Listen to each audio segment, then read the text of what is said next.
Welcome back to Lessons Learned. I'm Sherry, and today I am going to sort through some patterns and books in my sewing room. As you all know, I use these cubes a lot. I have a couple of different ways that I use them. I put my fabric by color in them. I put any sort of category of craft item, sewing, quilting thing in these. For example, I have one for crumb quilting, scrap quilting. I have one for, well, just lots of different things. This happens to be the one that's quilt books in patterns, and it is over capacity. Now when I want to put away a pattern, I'm stuffing it down in here and not doing it any justice, and also not ever having any way to access it again without taking every single one out and sorting through. So I need a new system. I like keeping my books in here because they stand up real nice. I have a cube system on the wall for the fabric by color, but underneath my cutting table here on each end I have 3, 6, I have 12, so there's 6 cubes on each end, and this is one of them. So either I'm going to have to create another cube for this, which I don't have any empty ones available right now, or think of some other way to store my patterns. And that's kind of what I'm leaning towards, because I have other books that are on the shelf over there. I don't have a bookshelf per se for books.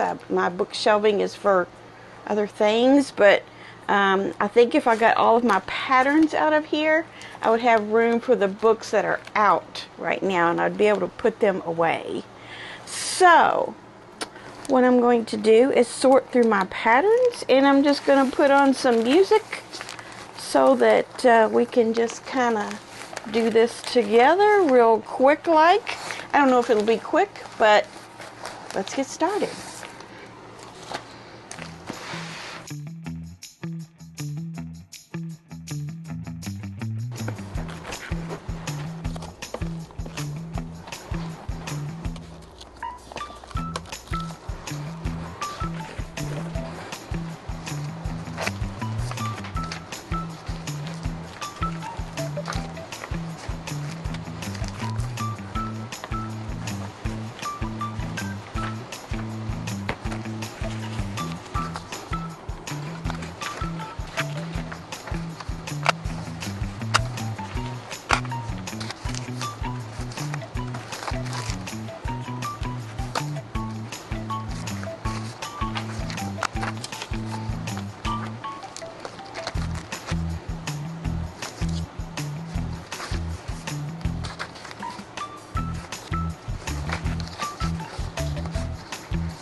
Okay, so I think I have things in categories here. Some things go in other places. Like this template material, I have a place for that. I have a section of manuals and instructions for machines and irons and things like that in here. So that needs to go somewhere else. I have a lot of patterns that are just paper that's been printed off of a printer. So I've stapled those together by pattern, and I think what I might do with those is find a binder and hole punch them and put them in protective sleeves, maybe. Like I said, I don't really have a bookshelf per se where I can actually put a set of binders or books, so I'm not positive that's what I'm going to do. It might wind up just being in the sleeve and the page protector, and then standing in a cube. We'll see. And then I have a bunch of patterns that are already enclosed in their plastic, so that also could stand in a bin. And then these small ones too. This is funny, I want to show you. This is something I used to carry around when I worked at Hancock Fabrics. We wore a smock, and our smock had our pen and pad and your scissors and the stuff you carried around with you all day, and then you also carried around this, which is all the different fractions of cuts that we would do when we cut fabric. So, I mean, after a while you didn't need it, but at first, I guess I had two different ones. Every once in a while there was a measurement you weren't, like somebody says, I want 6 inches. Well, that's 0.167. You might not remember that, but everything from a quarter or an eighth up to 7/8 you pretty much had memorized. But once in a while you would need something that was kind of odd, so you'd carry this around in your pocket. So you can see how I had it folded up, but I've kept that all these years. And then I found another one with some, it was probably a sale we were going to have or something, and we had some specific codes on there, letter keys we had to remember, and that's on there. So yeah, memories. I can't let go of this for some reason. I don't know. I've had it all these years. I probably worked there from 1984 to 88, something like that. So anyway, I might laminate these or just to kind of keep them for posterity, I guess. Alright, so I'm going to go in the house and see if I can find some page protectors and a binder for these. And then I may have to go to the store. I'm thinking about getting something to mount on the wall to put my all my manuals in. I've been wanting to do that anyway, just like a clear acrylic thing that you can mount on the wall and just have them in there like in a pocket. So I might go to Staples and get that. And then I also have a laminating machine, and I might laminate some things here too that I want to hang on to and have those somewhere. I did find one book in there that I missed, so I'll put that back in the bin. And I think that's it. You may have seen along the way that I did put away some things that went in other places. I found some things I'm currently working on that I wanted to keep together. So let's see how this all turns out. Okay, I am back. I have my laminator set up with laminating sheets just in case it's heating up. I smell it. I have the hole punch, the 3-hole punch, in case I need that. I have sheet protectors, individual sheet protectors. And then I also found some different types of notebooks with sheets in them. Some with sheets, some with not. This one has the sheets built into it. So what I was thinking about doing with this, especially since it's black, is maybe taking my chalk pen and putting So Yeah on there and putting all of their free patterns in that they send. You know, when you order something, sometimes they'll say, we're going to send a free pattern in every order. I'm going to stick those in there, I think. So let me go through those and pull those out.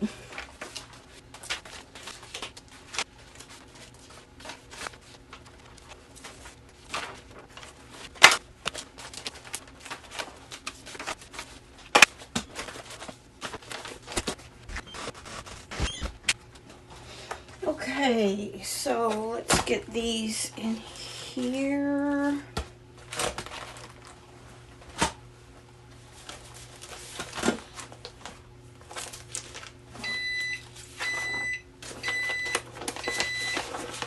The laminator is ready,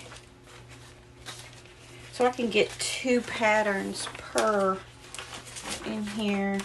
Honestly, some of these, they don't have their name on them, but I know they sent them to me. So I'm just going to stick them in here. That way if I have an inkling it was a pattern that they sent, I'll know I'll be looking in the right place.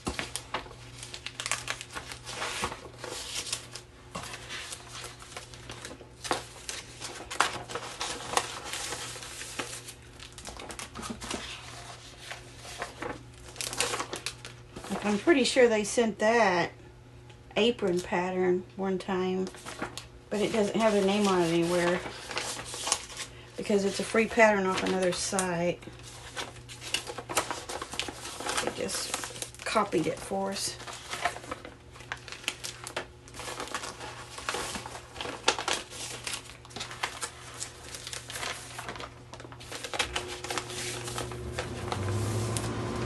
Okay, so I still have room for probably 20 patterns for them to send. Let me get my marker and see if that works.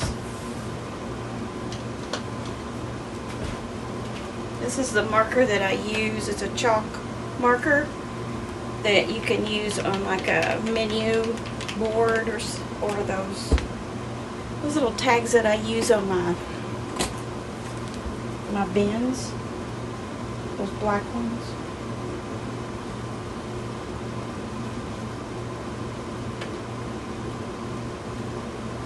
Put so yeah, free patterns.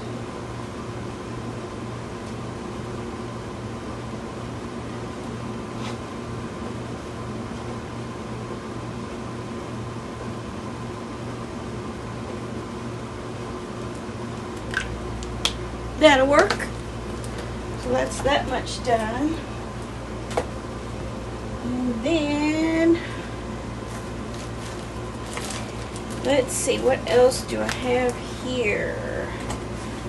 Here's a bunch of patterns that I would like to do, but here's one I would like to laminate. This is a rag quilt, one sheet rag quilt thing that I got at a shop in Tennessee. Super easy. You just stick your paper in there and in between those two and run it through.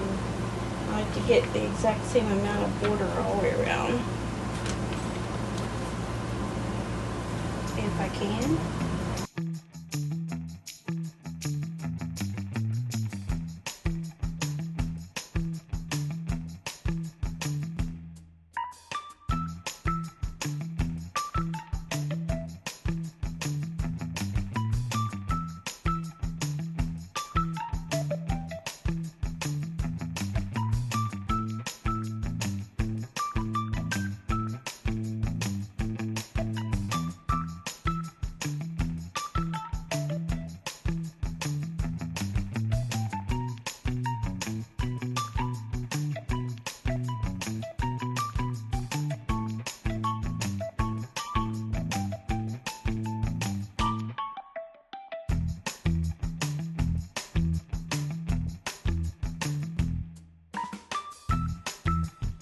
Patterns, go to a fabric maker site like Wilmington, Northcott, Andover, Moda.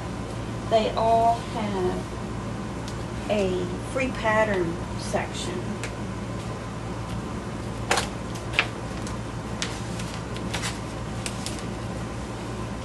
This is one where it had a ton of pieces. I made this quilt for someone else as a commission job, and I made up a whole bunch of kind of like alphabetties, but they were custom. So I'm going to keep those with that in case I ever have to make that again. Could happen.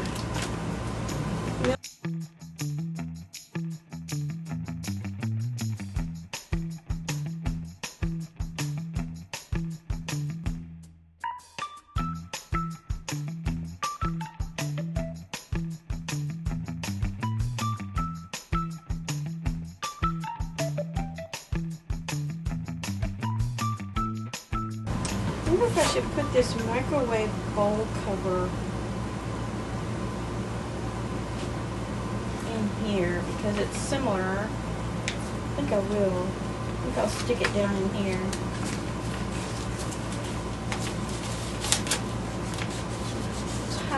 Tiny bit different than this one. Stuck and whack. I'm going to stick that in one for sure because I've paid money for that class. I got a whole series on stack and whack if you haven't seen it.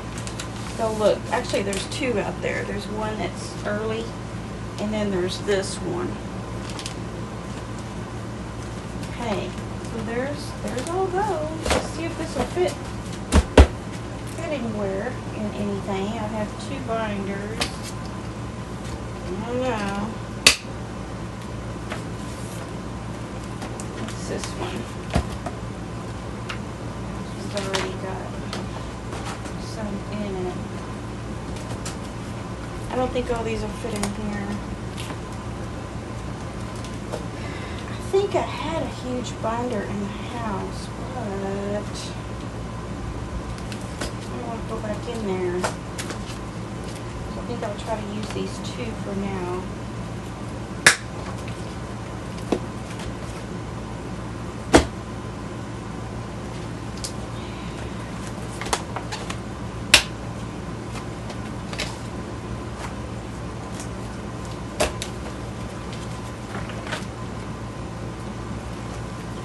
Probably should have put them in some kind of alphabetical order, but some of them I wouldn't remember the names of them anyway, so I think I can just do the flip through method of finding. It's not like I have thousands of patterns.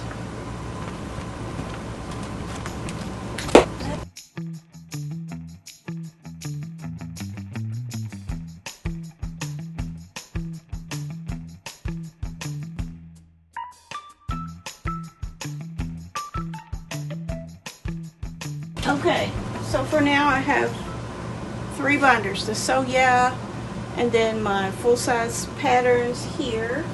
These ones are pretty much full. And then what I have left are templates. I don't know, do I need these? Pantyhose. That's from a while back. Some of these are really... See, this is how you young things out there sewing with your fancy dancy machines. This is how we used to do templates. We didn't have rulers. I don't know. I don't think I want to keep those.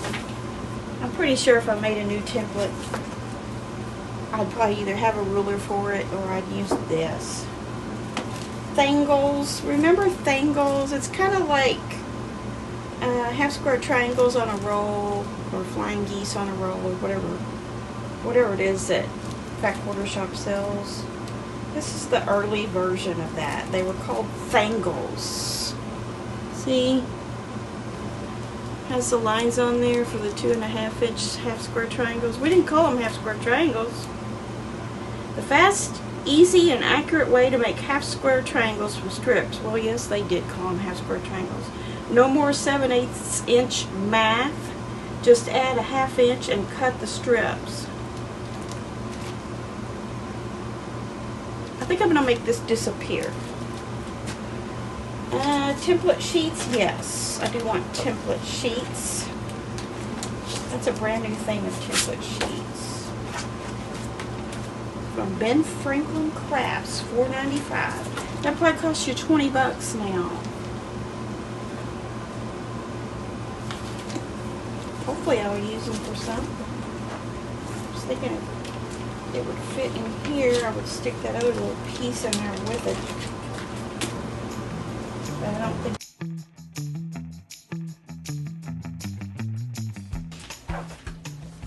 Okay.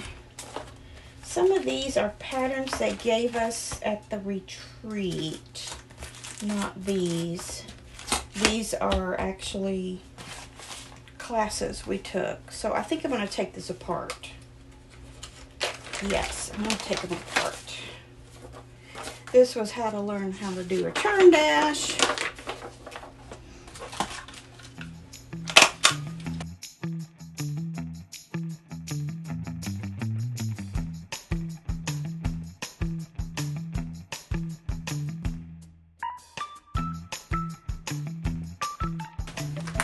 Keep these bags, they're good for stuff. Like if you've got blocks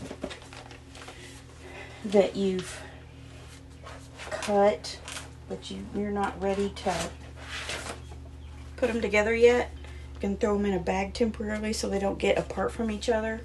And I have a bag of bags, because what lady doesn't have a bag of bags?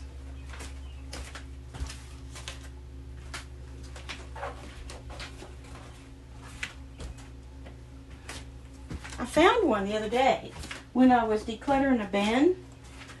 This is an extra bear paw block. I have a clip on it, so I could stick that in one of those bags and put it together someday and use it on a project. Not going to do it right now. Okay, what do you do with a block of the month from 2016? One of these days I need to have a trunk show and show you guys all the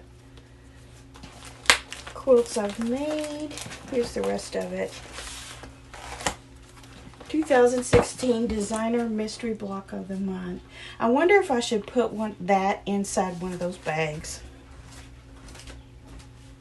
because I could definitely make this again. Here's how it went together. It had these leaves over here. It's not going to show you the... I don't have a picture of the exact... That's the finishing. Yeah, each of the blocks. It was a fun project. I'm going to stick that in there. I have this over-under. I did this project and I used this, I think I borrowed somebody's ruler for it. I didn't buy the ruler. Somebody had it. But I think it's basically half of a 60, isn't it? I don't know. It can be a tree skirt, or it can be a table runner, and I did a table runner. So should I open that up and put it in a thingy? That might be a good idea. Let's do that. Yikes, that was my OFA cutter. Don't want to treat them like that. Okay, let's stick it in here. Maybe. Maybe, baby.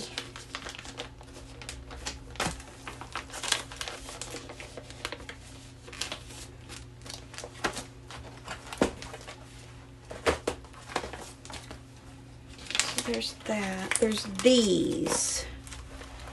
And I need to stick these in another bag. See, those bags are coming in handy.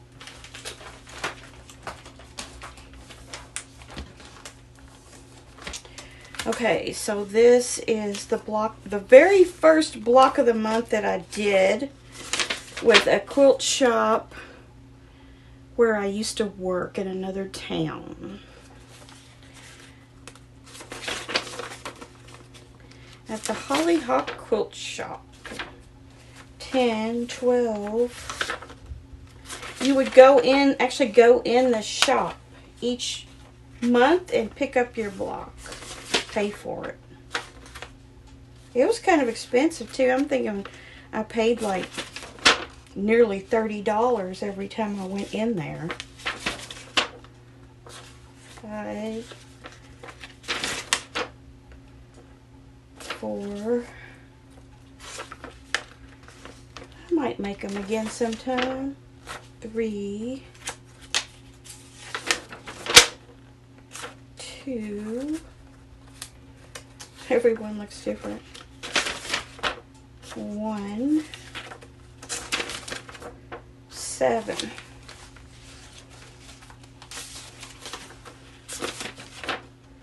11.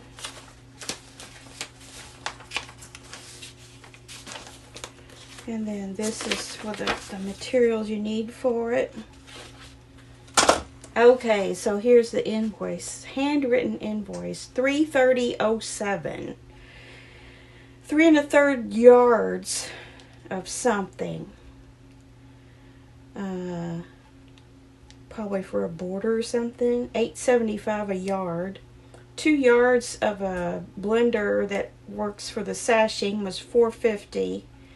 And 1 yard of dark blue for the cornerstones was $8.75. So all the finishing cost me $38.46. Those were the days. I might keep that for kicks and giggles.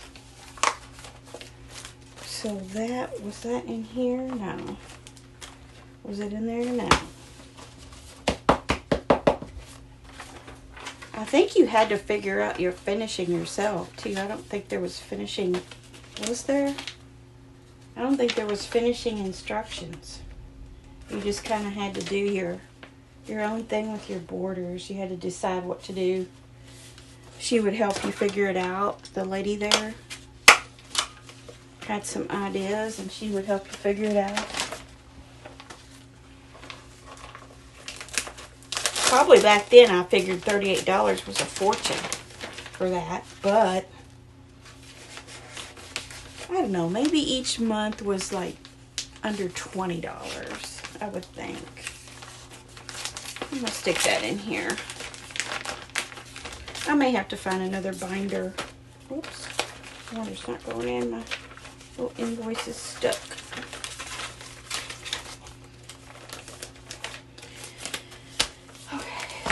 Two things. Another bag that's kind of rough shape. Okay. So there's those. Everything that's in a plastic bag I'm going to set over here.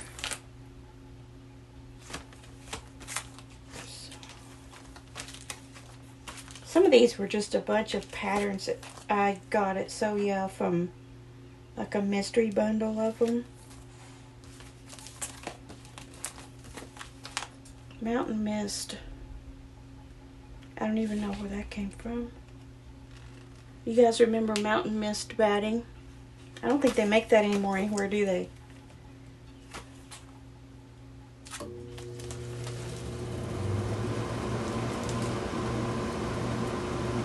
Got that at the Cherry Pit in Sevierville, Tennessee. Black Mountain quilts. That's the pattern I used for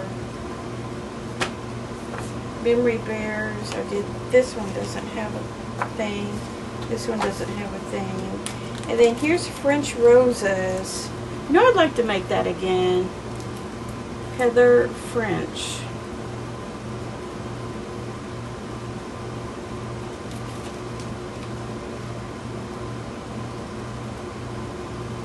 I made one and I gave it away.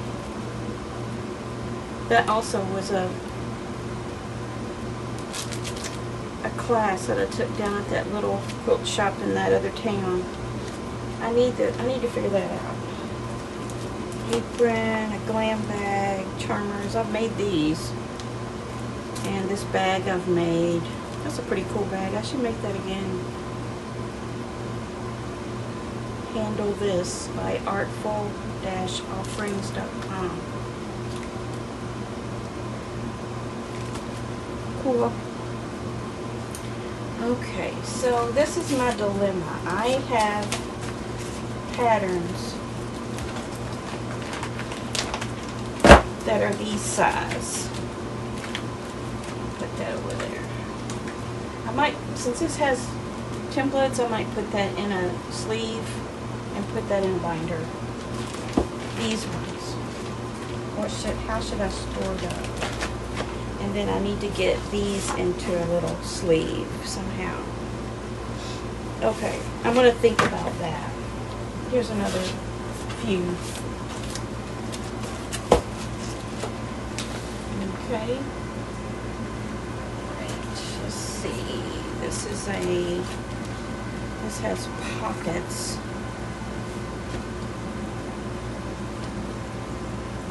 It's not very big though. And then this one is another one for sleeves. Let me go ahead and, which one of these do I want to laminate? Or just both of them like this? Maybe? Let's just go ahead and get this out of the way. This is just a souvenir.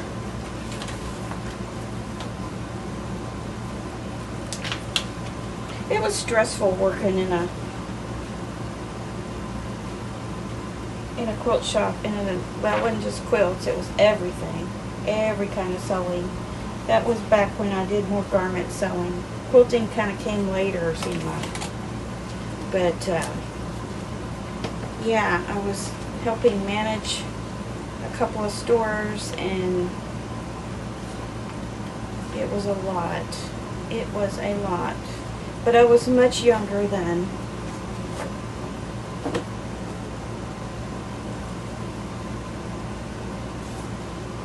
After that, I went to a desk job. Something not as physical. Okay, so I'm kind of at a crossroads here. So there's going to be a part 2. But until the part 2, I just want to tell you what I've done. I've laminated a couple of things that I want to make sure that I always have. I still have to figure out what to do with this size of pattern, what kind of container I want to put them in, how I want to display them, if I want to display them, those kinds of things. So I'll have that figured out for part 2. I still have my So Yeah free patterns that I put together, and there's still room for plenty more.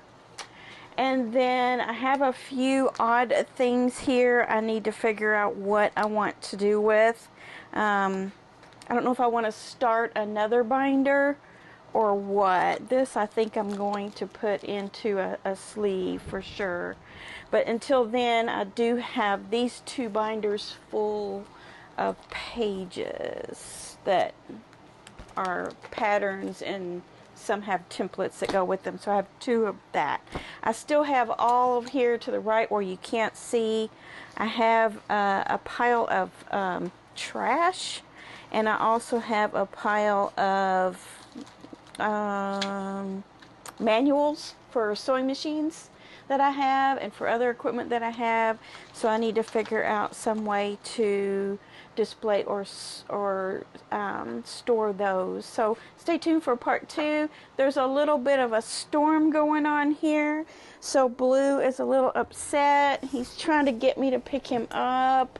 Blue, look into the camera. They want to see you. So he's a little crazy right now. So until then, I will see you on part 2 next week. Have fun. Bye.